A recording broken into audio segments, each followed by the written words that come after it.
The commandments of Jesus, Part 2. Don't resist an evil person. But I tell you, don't resist him who is evil, but whoever strikes you on your right cheek, turn to him the other also. Love your enemies. But I tell you, love your enemies. Bless those who curse you. Do good to those who hate you, and pray for those who mistreat you and persecute you. Don't announce your good deeds publicly to be admired. Therefore, when you do merciful deeds, don't sound a trumpet before yourself, as the hypocrites do in the synagogues and in the streets, that they may get glory from men. Most certainly I tell you, they have received their reward. Don't pray publicly for the purpose of acquiring admiration from people. But you, when you pray, enter into your inner room, and having shut your door, pray to your Father who is in secret, and your Father who sees you in secret will reward you openly. Forgive those who have sinned against you. For if you forgive men their trespasses, your heavenly Father will also forgive you. But if you don't forgive men their trespasses, neither will your Father forgive your trespasses. You must fast, but when you fast, don't make it obvious for the purpose of receiving admiration from people.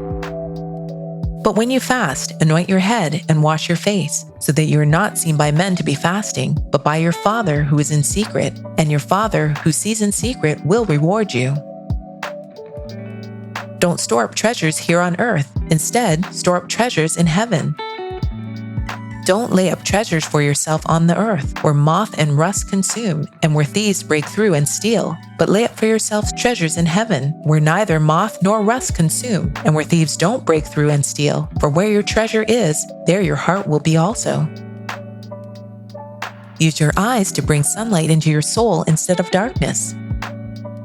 The lamp of the body is the eye.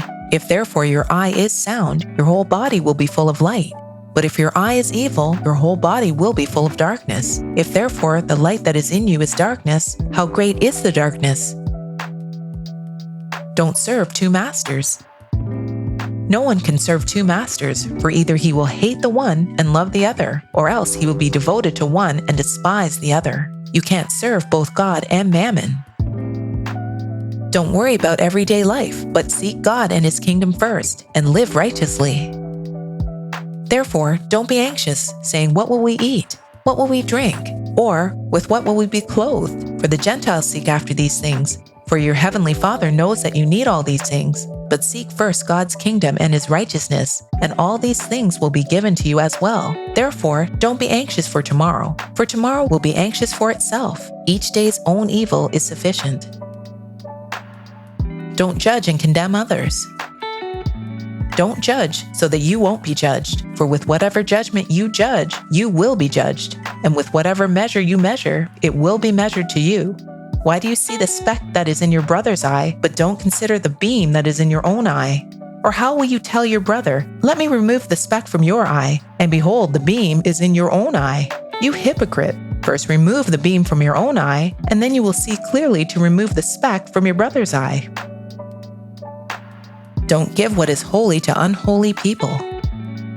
Don't give that which is holy to the dogs, neither throw your pearls before the pigs, lest perhaps they trample them under their feet and turn and tear you to pieces. Pray effectively. Ask, and it will be given you. Seek, and you will find. Knock, and it will be opened for you. For everyone who asks receives. He who seeks finds. To him who knocks, it will be opened.